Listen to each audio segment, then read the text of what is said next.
संसार ने एक बार फिर गति पकड़ ली है। देश दुनिया में कोरोना के बढ़ते प्रकोप को लेकर एक बार फिर से चिंता की जाने लगी है। भारत में हर दिन नई नई आती सूचनाएं डरा रही हैं। उंगलियों पर गिने जाने वाले आंकड़े हजारों में पहुंच रहे हैं। 19 मई तक आधिकारिक तौर पर 257 मामले थे, लेकिन वहीं रविवार तक ये आंकड़े 3,395 के पार पहुंच चुके हैं। तो वहीं मरने वालों की संख्या भी हर रोज बढ़ रही है। कोरोना के सबसे ज्यादा केरल में 1,336 सक्रिय मामले हैं। वहीं इससे होने वाली मौतों की शुरुआत भी हो चुकी है, जो अभी बहुत ही कम है। लेकिन एक दिन में 685 मामले दर्ज होना चिंता बढ़ाने वाला है। अब तक महाराष्ट्र में 467, दिल्ली में 375, गुजरात में 265, कर्नाटक में 234, पश्चिम बंगाल में 205, तमिलनाडु में 185, यूपी में 147 इन सबसे ज्यादा मामले सामने आए हैं। हांगकांग और सिंगापुर में बहुत तेजी से फैलते कोरोना ने भारत में भी जिस तरह पैर पसारे हैं वो चिंतनीय है।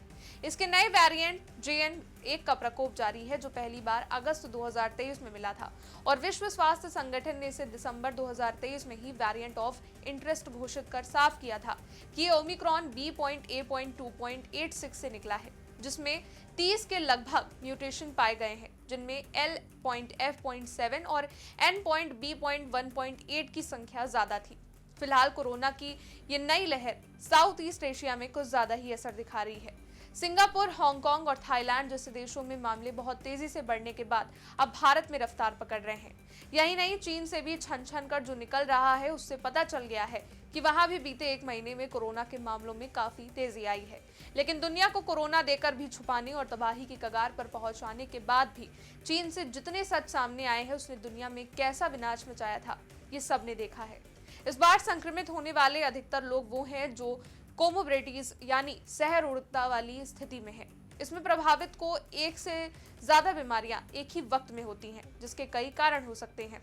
ज्यादातर लक्षण कोमोबिडिटीज या फिर 65 वर्ष से अधिक उम्र के लोगों में दिख रहे हैं, लेकिन प्रभावित हर आयु वर्ग के लोग हो रहे हैं। स्वास्थ्य जोखिमों को देखते हुए अधिकारियों ने डॉक्टरों की सलाह पर अपडेटेड वैक्सीन लेने की सलाह दी है। हालांकि बुजुर्गों में कोमोबिडिटीज के शिकार को पहले से ही सालाना कोविड-19 वैक्सीन लेने की सलाह दी जाती रही है। केरल के बाद महाराष्ट्र, दिल्ली, उत्तर प्रदेश, मध्य प्रदेश में भी कोरोना मरीजों की संख्या बढ़ना चिंताजनक है।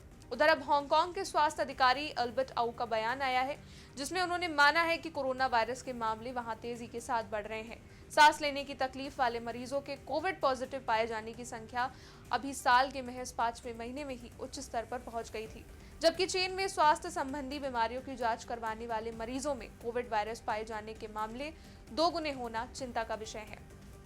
लोगों को बूस्टर शॉट लेने की सलाह दी गई है। साथ ही Chinese centre for disease and prevention के आंकड़ों के मुताबिक कोविड की लहर जल्द ही तेज हो सकती है। चीन, थाईलैंड और हांगकांग में वहां की सरकारें इसलिए अलर्ट पर हैं। साउथ ईस्ट एशिया के हालात देखते हुए भारत भी सतर्क है। स्वास्थ्य सेवा महानिदेशक यानी DGHS ने राष्ट्रीय रोग नियंत्रण, आपदा प्रबंधन सेल, भारतीय आयुर्विज्ञान अनुसंधान परिषद और केंद्रीय सरकारी अस्पतालों के विशेषज्ञों के साथ बैठकें की हैं। देश की बड़ी आबादी के दृष्टिगत बड़ी संख्या कहीं न कहीं चिंता बढ़ाने वाली है। अस्पतालों को इन्फ्लुएंजा जैसी बीमारियों और श्वसन संक्रमण के गंभीर मामलों की निगरानी करने के लिए कहा गया है। हालांकि केंद्रीय स्वास्थ्य मंत्रालय स्थिति पर बारीकी से निगरानी रखे हुए है, सतर्क है और सक्रिय होकर सुनिश्चित कर रहा है कि सार्वजनिक स्वास्थ्य की सुरक्षा के लिए उचित उपाय किए जाएं।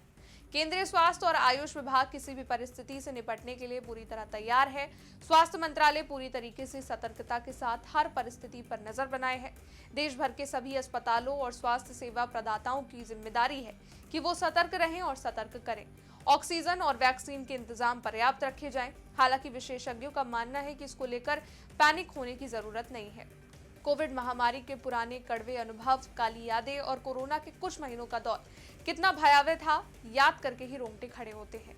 याद कीजिए कि कैसे उंगलियों पर गिनने लायक कोरोना के मामले पहले दर्जन से सैकड़ों, फिर 1000 से और फिर उसके बाद लाखों लाख पहुंच गए थे। कोरोना ने पूरी दुनिया को अपनी चपेट में ले लिया था। खैर, इस बार ज्यादा चिंता की जरूरत नहीं है जैसे पिछली बार थी, क्योंकि लगभग पूरी दुनिया के लोगों को कोरोना का टीका लग चुका है और हम सभी के शरीर में कोविड-19 एंटीबॉडीज पहले से डेवलप है।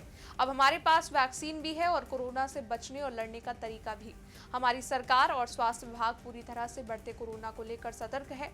जरूरत है बस सतर्क रहने की और कोविड-19 के गाइडलाइन का पालन करने की, जो हमें पहले से पता है। इस रिपोर्ट में बस इतना ही। देश दुनिया से जुड़ी तमाम बड़ी खबरों को जानने के लिए देखते रहिए इंडिया पब्लिक खबर।